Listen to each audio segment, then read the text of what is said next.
Welcome to NeuroNoodle's Neurofeedback and Neuropsychology Podcast featuring tech legend Jay Gunkelman. He is the man who has read well over 500,000 brain scans. Our goal is to provide information and promote options for better mental health. The NeuroNoodle Podcast is supported by listeners and businesses just like you, like our gold supporter, Applied Neuroscience, and our silver supporter, Mind Media. Earn up to 16 CEU hours by attending Applied Neuroscience NeuroGuide workshops in Madeira Beach, Florida, led by none other than Dr. Robert Thatcher himself. There are two ways you can attend, online or in person, with the link appliedneuroscience.com/attend-ng-workshops. Earn up to 16 CEU hours now at appliedneuroscience.com/attend-ng-workshops. Mind Media, get the latest EEG and neurofeedback technology from mindmedia.com. Their semi-dry sensor cap is a wonder to see, and their EEG amplifiers have been trusted in the field for decades. Their neurofeedback and QEEG courses will get you up to speed in no time. Visit mindmedia.com now. Join us at the 7th Annual Super Brain Summit at Bradley University Center for Collaborative Brain Research. It's featuring speaker Dr. Mary Frances O'Connor. She's the author of The Grieving Brain, The Surprising Science of How We Learn from Our Love and Loss. If you want to get more information regarding registration, contact Gwen Hoarter. She's at GHOWARTER@bradley.edu or call her at 309-677-3900. If you want more information regarding programming, you can contact Dr. Lori Russell Chapin herself at 309-677-3186 or email lar@bradley.edu. I've been doing a lot of thinking about gamma. Oh yeah. Well, gamma is important, and for many years it was kind of dismissed as being outside of the range of reasonably sizable EEG, and it was too small to be important. But then when you had amplifiers that only went up to 25, 30 hertz, it's kind of hard to get 40 out of them. So, luckily, amplifier qualities have improved over the years, and now having amps that go up to many hundreds of cycles a second, many thousands of cycles a second, are not unusual. So the opinion as to whether gamma was important or not has basically changed rather dramatically. It's viewed as kind of a key concept within consciousness research and medical research and epilepsy, and you name it, it's being looked at as an important aspect of how the brain works, just as a routine. So it's gone from too small, too obscure, to being kind of at the core of everything. So it's something that needs to be focused on. Jay, is it true that to be a politician, you have to take an EEG and show no gamma?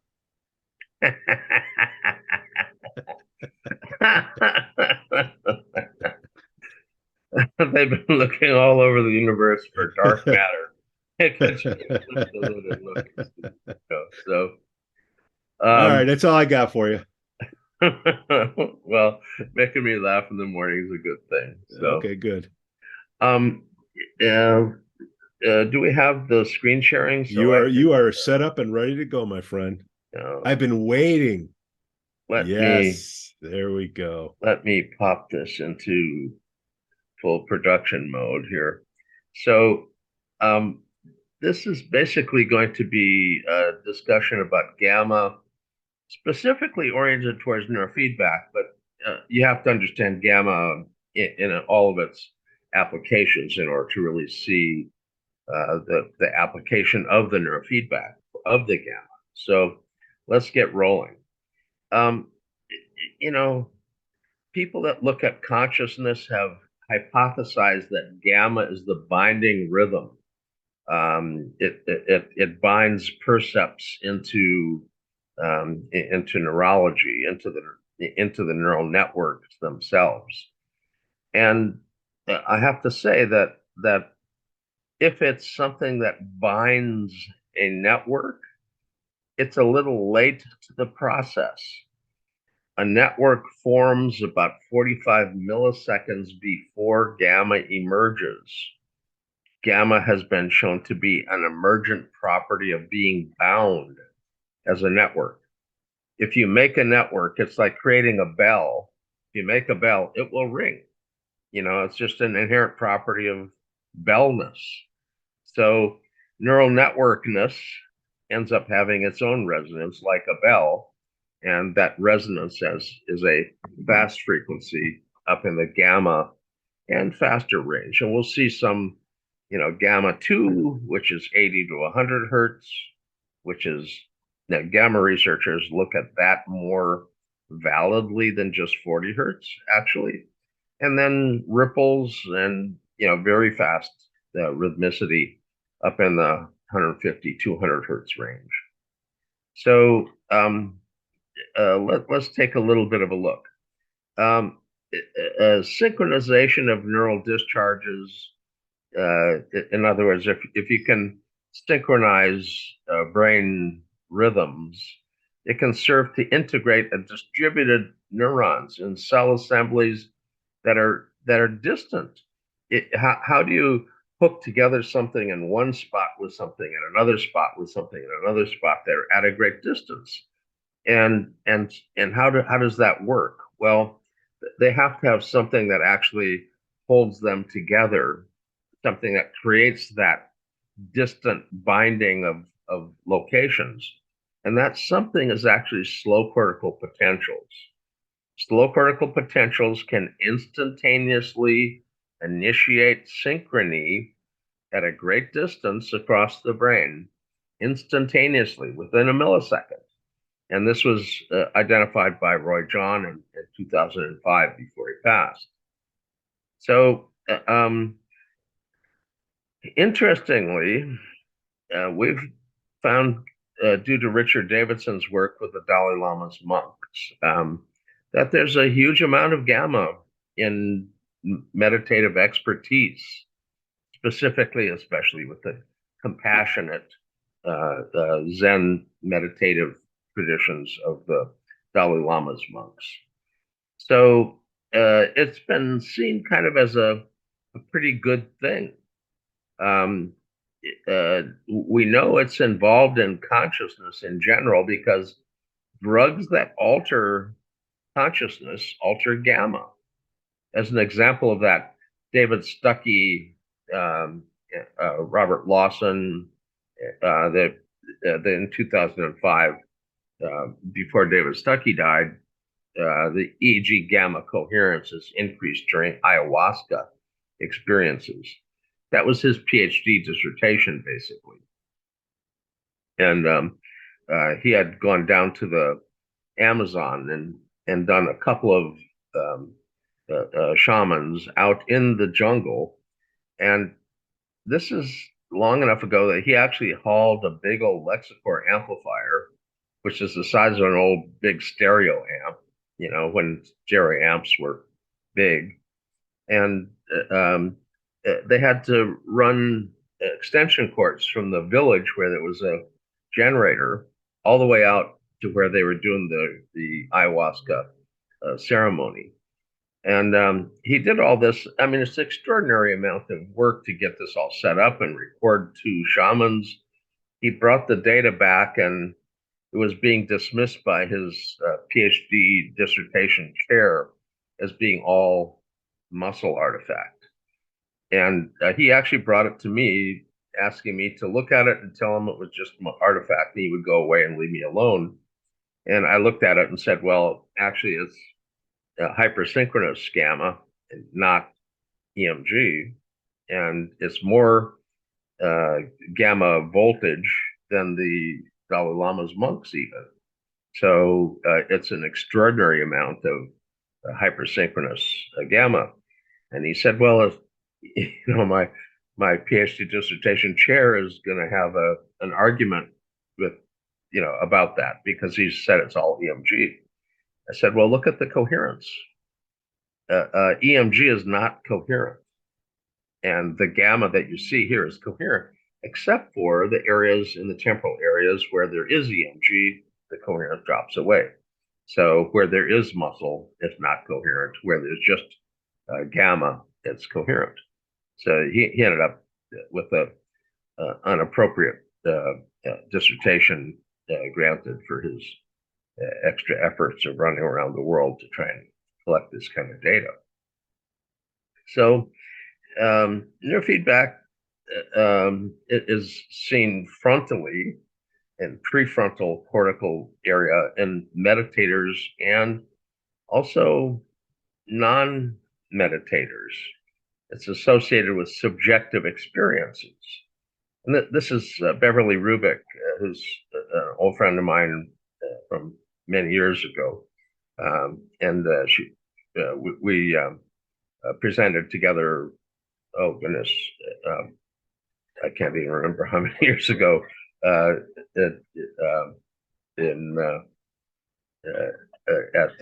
a consciousness society for the study of scientific exploration. There's actually people who do neurofeedback, and the effect of gamma enhancement basically enhance the feature binding and intelligence measures. So the people who actually learned to control their gamma and it went up across 8 sessions versus the control group that didn't go up across 8 sessions, they ended up having better feature binding and better intelligence measures. So it's sounds like gamma is pretty good stuff so far, but here we see that gamma reacts to drug-related cues in people that have addiction. So is gamma bad? I mean, it sounded pretty good there for quite a while, but is it good or is it bad? Well, persistent gamma that doesn't just happen in brief chirps, a brief burst of gamma, but persistent, it's basically seen as pathology, and it's seen in an epileptic focus. So gamma increases are seen in the seizure focus itself. If it's so damn good, what's it doing hanging out in the seizure focus? And, we basically find excess gamma in Parkinsonism. And this is obviously from a major laboratory discovering this. And increased gamma band in Alzheimer's, in schizophrenics. Not sounding so good for the moment, I mean, if this gamma is such fabulous stuff in all these meditators, and how's it get to be bad? Is it good or bad? I mean, how do you tell if gamma is good stuff or bad stuff? I mean, is it like going mushroom hunting? You got to know the spores of the mushrooms and the gills of the mushrooms and everything to know whether it's safe to eat it or not. I mean, how can you tell the difference between is it the purple gamma versus the green gamma? There's brown gamma out there this morning. Don't eat the brown gamma. I mean, how can we tell whether what we're being offered is good gamma or bad gamma? Well, nested rhythms explain the difference between good and bad gamma. Well, nested rhythms, chirps, it sounds like a bunch of bird brains here, so let's look at it. What we see here are spike trains measured with inserted electrodes. When you sum up a bunch of them, you get kind of the rhythm underlying it. And this is 200 milliseconds between these. So this is about a 5 cycles per second. some a little faster, but about 5 times in a second, which is a theta frequency. This is from the hippocampus to the septal nucleus.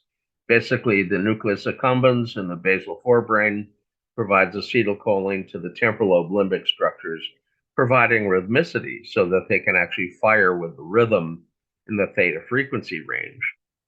And in the same septal hippocampal neurons, we see gamma up at 100 cycles a second. Now, this is gamma 2, which is, again, the kind of gamma that most of the current major gamma researchers prefer working with rather than 40 hertz. 40 hertz can be contaminated with other beta muscle kind of stuff, and they prefer going up to the faster frequencies. If you notice very carefully, the theta frequency at 5 hertz is modulating the fast frequencies of gamma. There are about 7 bursts of gamma in a theta nest.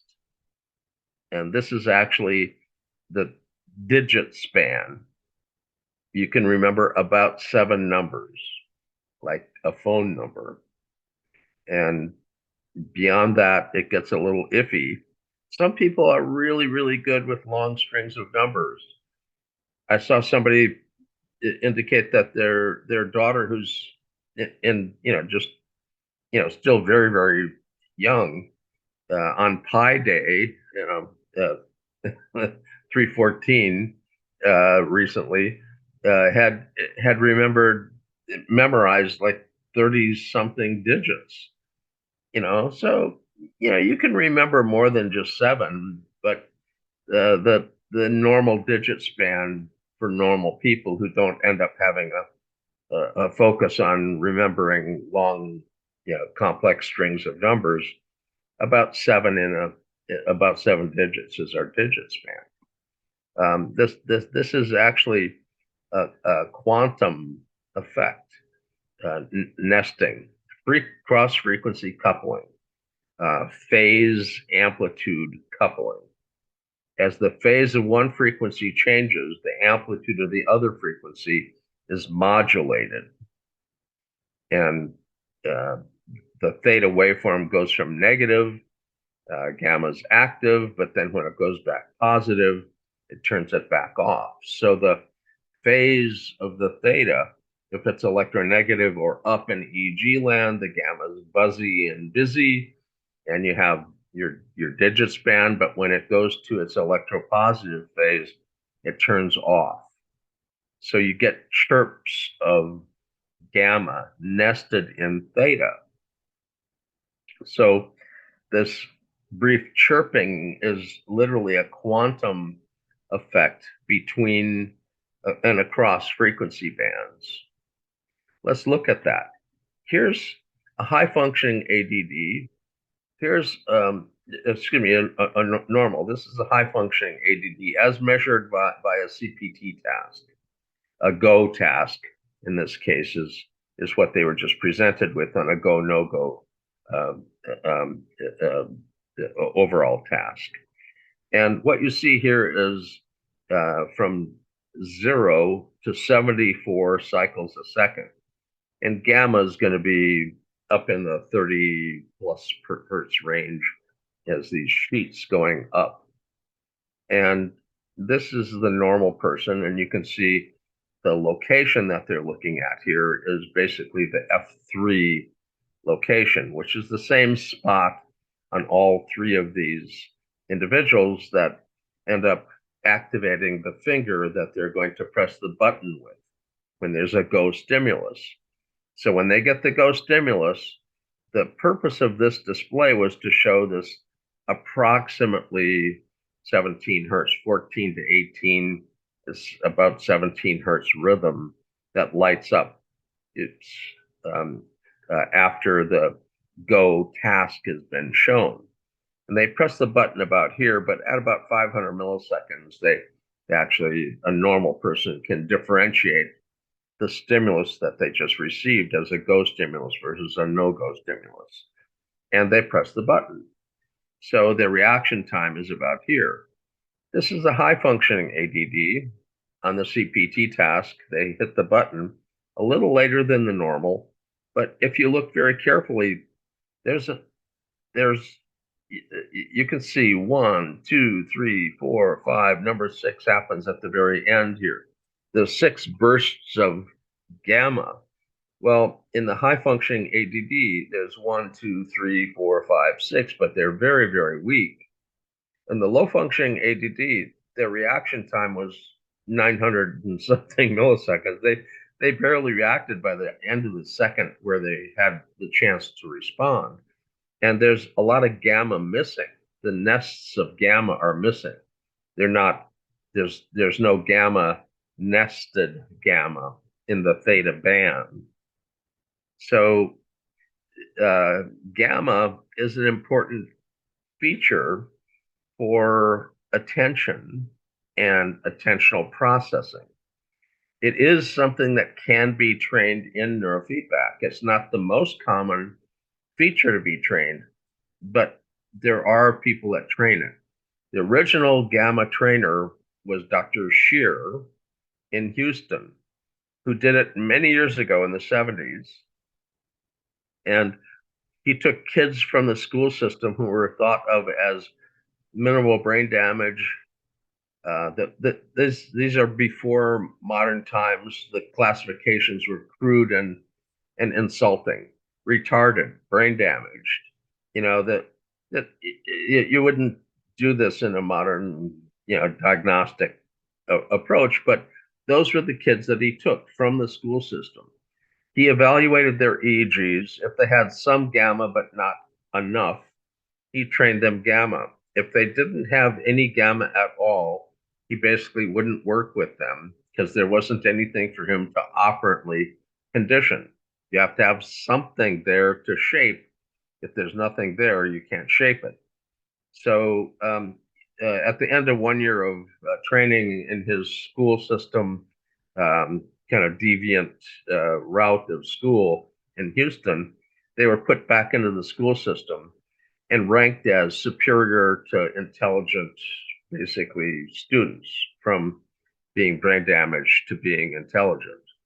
So the amount of gamma appears to be important with respect to learning and intellect, and obviously earlier the correlation with intelligence and the stimulus binding. Earn up to 16 CEU hours by attending Applied Neurosciences NeuroGuide workshops.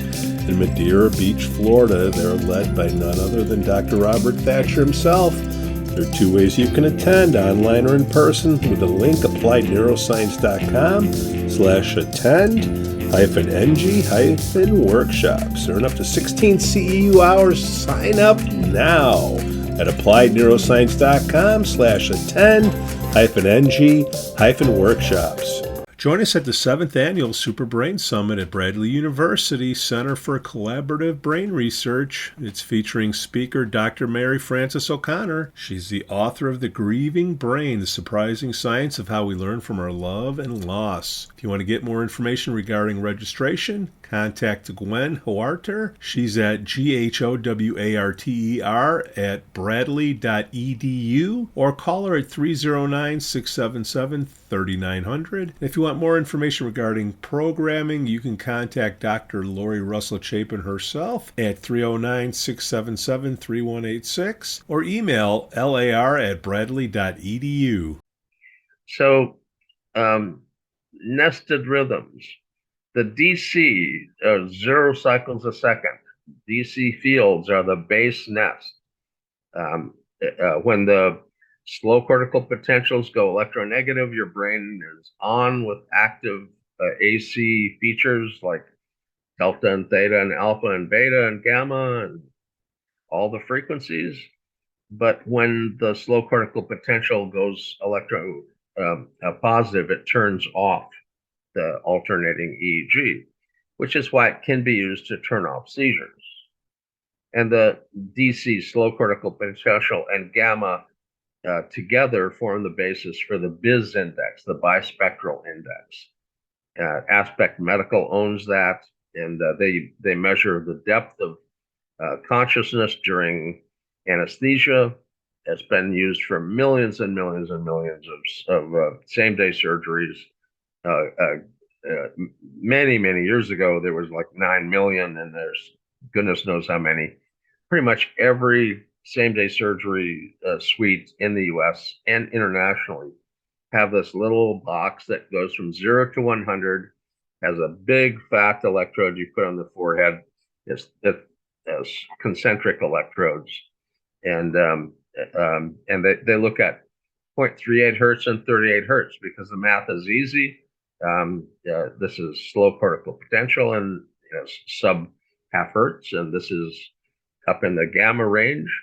And to the extent that they are coupled, you're conscious. To the extent that they decouple, you're unconscious. So it's used as a measurement of the depth of consciousness for surgery. And it's not that DC and gamma are the only things that nest. Theta also nests gamma, where theta is. As an example of that, you had the digits band, and alpha nests gamma as well in sensory areas. So in 2009, they basically looked at networks in animals that were altered genetically. Optogenetics allows you to shine a specific frequency on an area and turn it on. And basically what they found is that gamma waves emerge from networks about 45 milliseconds after the network was initiated with the optogenetic light being shined. So, and this is basically, again, 2009, published in Nature, which is a pretty good journal. And this on and off nesting is healthy gamma. But in Parkinsonism, the network, instead of being a network that forms and then unforms and then forms and then unforms, allowing for pulsing of gamma, the network's locked. The person becomes rigid or frozen. And in those individuals, the gamma is persistent or tonic, not phasic. And if you see tonic gamma, it's on persistently, that's pathology. It's a thalamocortical dysrhythmia, which has been seen, the original identification in Parkinsonism was Rodolfo Linus. And since then, Dirk de Ritter and others have found the same cross-frequency coupling in other disorders like tinnitus and pain and movement disorders, and then reward deficiency syndromes as well. And you can find it in epileptic lesions as well, and in Alzheimer's. So this is the cross-frequency coupling. This is from low frequency to high frequency, and this is the same, low frequency to high frequency. So if something exists, you'd expect to see it on the 45-degree angle line. 10 will relate to 10. If 10 is there, you see it on the 45. When you see something not on the 45, it's a harmonic. They're related. So this approximately 10 has this approximately 20 in it. So this is a normal person with harmonics in the EEG. But this is somebody who's got frequencies that are coupled all the way from about 5 hertz all the way up through gamma. These are all related. And this is a patient with Parkinsonism. This is all controls. This is all patients, regardless of DSM category. So it looks like the cross-frequency coupling, the bispectrum itself, ends up being an important feature. And when you have functional cross-frequency coupling, you end up seeing actual function, or dysfunction. If the gamma is chirping, it's busily occurring in a phasic nature, not a tonic nature, then you've got normal, healthy gamma. Let's look at it for a moment. You can see the frequency of the theta wave on the bottom here. The phase of this is turning on and off rhythms in the EEG. And when the phase of this basically is, they don't indicate positive or negative, but this has to be the electropositive phase because it turns things off. In the electronegative phase, it turns on the rhythmicity. There's gamma at 40 hertz at the bottom here, which is, again, not the gamma researchers' favorite, but up near 80 to 100, this is the gamma that they look for. And this is ripples and higher frequencies that also synchronize and are nested. So this is phase amplitude coupling. And this is in the frontal area where motor regulation, attentional regulation, all of those kinds of things end up happening. If you do the same kind of phase amplitude coupling display for something in a sensory area, you end up with alpha as the phase of alpha.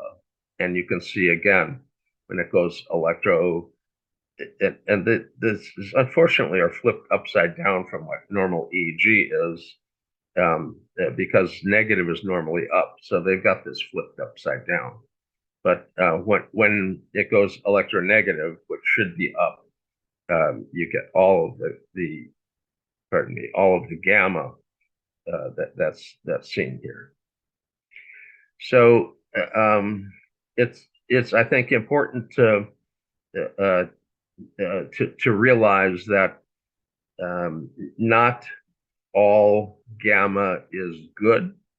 You can have gamma that's associated with pathology, but you can also have gamma associated with higher levels of consciousness, meditative states, higher intelligence, very, very good things. But it can also be associated with thalamocortical dysrhythmias, Parkinsonism, Alzheimer's,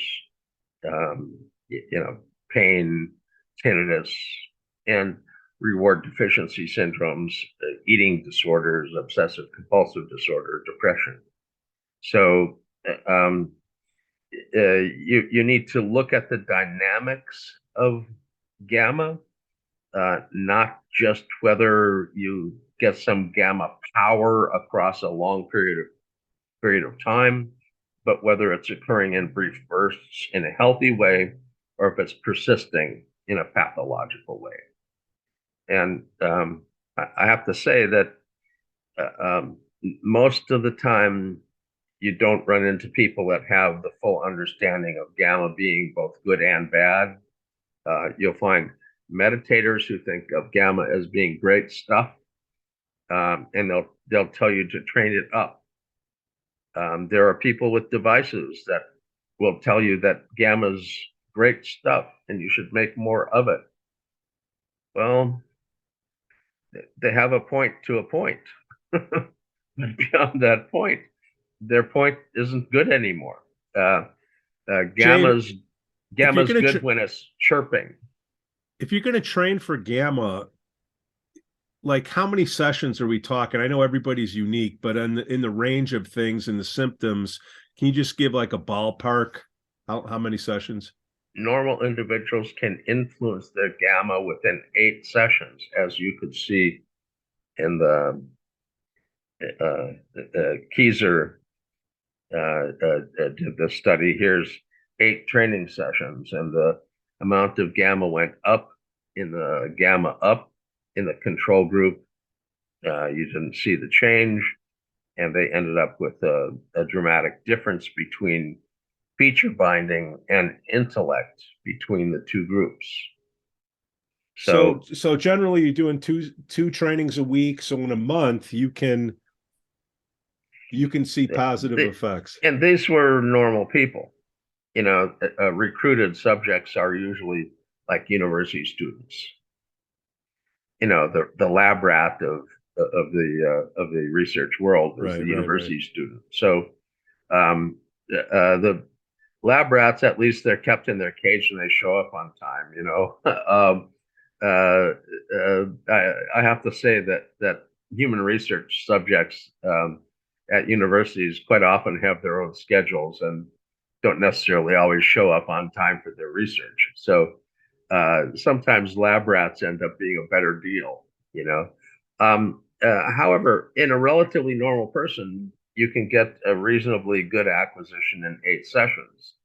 That's not to say that somebody who's got pathology is going to learn how to turn off the pathology and take their permanent gamma that's on and persistent and turn it into chirping, happy gamma, the little chirping birds of gamma.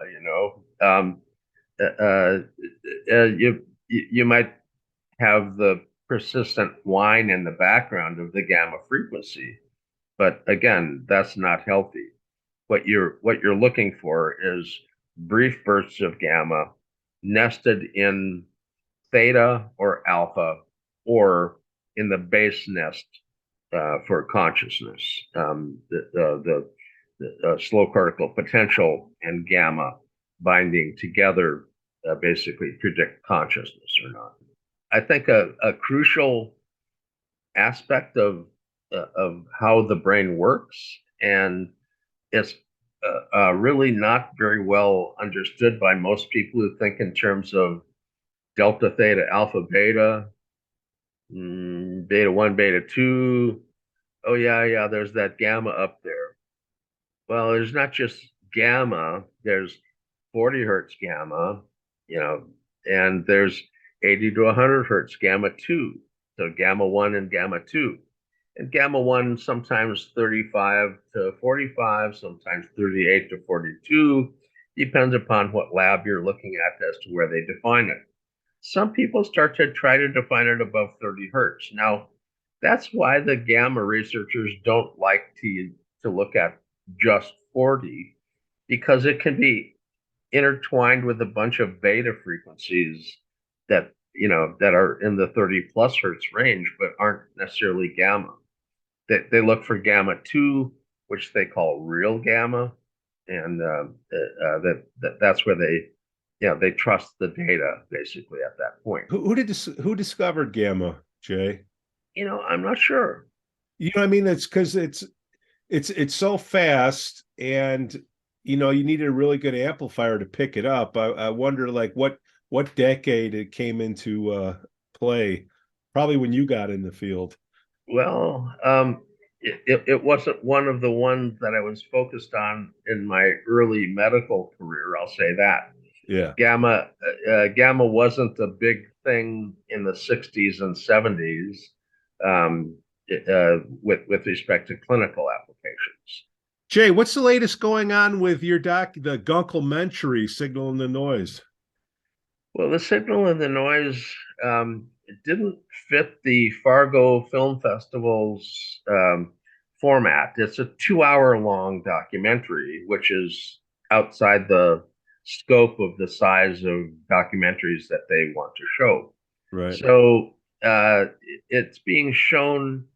That their film festival is like this coming week, but on April 22nd, the in Fargo at the Fargo Theater in beautiful downtown Fargo, North Dakota.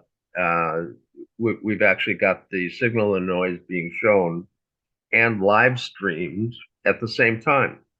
The live stream is an Eventbrite live stream. You can sign up. It's free. It'll be 2 p.m. Central Time. You can convert that. I think somebody in Australia says it's like 5 a.m. the next morning or something. So, Right. but there's people all over the place that are trying to get a view of this, because it's not, you can't go to Netflix or you know Amazon or something Yet. and get Yet. it yet. But at this point, there's a significant amount of interest in it, and as such, we're showing it live in person at the Fargo Theater. I'm not going to be there personally, but the Eventbrite has set it up so that when the documentary is done running, there'll be some questions and answer kind of stuff between. Sure. I'll be there. Mary will be there, and Ethan will be there in case somebody wants to know about the filming of it or the conception of it, or some questions specifically about something with me. So, got it. Can't wait. Jay, congratulations once again. I have 4 sisters, and they're all back there, and I don't know that all of them have seen it. So I think some of them will actually be at the theater.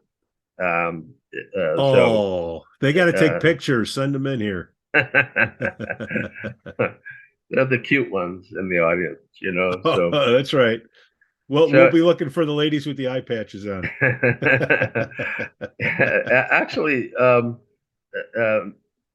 for this October event here in Suisun City again, Mary Tracy has picked up some brand. They ran out of Gunkel baubles, the bobblehead things that they auctioned off this last year. So they had I see you've got your Gunkel bauble there. She had a new set of pictures shot, and told them they had to get the wavelet on the eye patch to look like a wavelet, not just a little gold squiggle. And they actually got some gray on one part of my beard, and it looks a little bit more like me. My sister told me that the first one, it looks kind of like my brother. And I'm saying, well, it looks better than I do. So, but Mary's got a more accurate, more decrepit version that she's going to have, I think, a dozen of them at the October event for incentives for donations for student funds, which is basically what we end up doing at these events, is raising money for students. So, and then who's going to be at that event in October in Suisun City, California? Suisun City, meaning west wind. That's a native word meaning west wind. And if you stand on the shores here, you get hit in the face from the west wind. It's pretty steady. So we actually have Dirk de Ritter, MD, PhD, neurosurgeon, neuromodulation expert from Belgium and New Zealand. He travels around between his labs quite a bit. And Martijn Arns, who's in the Netherlands, but he also ends up traveling around doing educational work for his company. So Martijn has agreed to pop over, and so has Dirk. But some of the regulars, Ron Swatsina, myself, there's going to be a lot of folks that do a lot of presentations. Makedo, Michael Villanueva, etc. So we're hoping to have a good time intellectually and socially as well. In the evenings, they've got little events kind of planned out, and we'll all have one big meal together. And it's my birthday is kind of interwoven in during the event. Right. I can't get out, so each year for my birthday, I end up having an event where people can come here because I can't go there. So. Oh no, it was I vouch, a lot of fun, and a lot of learning, Jay Gunkelman, The Power of Gamma. Thank you so much, my friend. It's been my pleasure. I will catch you next week. The NeuroNoodle Podcast is supported by listeners and businesses just like you, like our gold supporter, Applied Neuroscience, and our silver supporter, Mind Media. Earn up to 16 CEU hours by attending Applied Neuroscience NeuroGuide workshops in Madeira Beach, Florida, led by none other than Dr. Robert Thatcher himself. There are two ways you can attend, online or in person, with the link appliedneuroscience.com/attend-ng-workshops. Earn up to 16 CEU hours now at appliedneuroscience.com/attend-ng-workshops. Mind Media. Get the latest EEG and neurofeedback technology from mindmedia.com. Their semi-dry sensor cap is a wonder to see, and their EEG amplifiers have been trusted in the field for decades. Their neurofeedback and QEEG courses will get you up to speed in no time. Visit mindmedia.com now. Join us at the 7th Annual Super Brain Summit at Bradley University Center for Collaborative Brain Research. It's featuring speaker Dr. Mary Frances O'Connor. She's the author of The Grieving Brain, The Surprising Science of How We Learn from Our Love and Loss. If you want to get more information regarding registration, contact Gwen Hoarter. She's at GHOWARTER@bradley.edu or call her at 309-677-3900. If you want more information regarding programming, you can contact Dr. Lori Russell Chapin herself at 309-677-3186 or email lar@bradley.edu.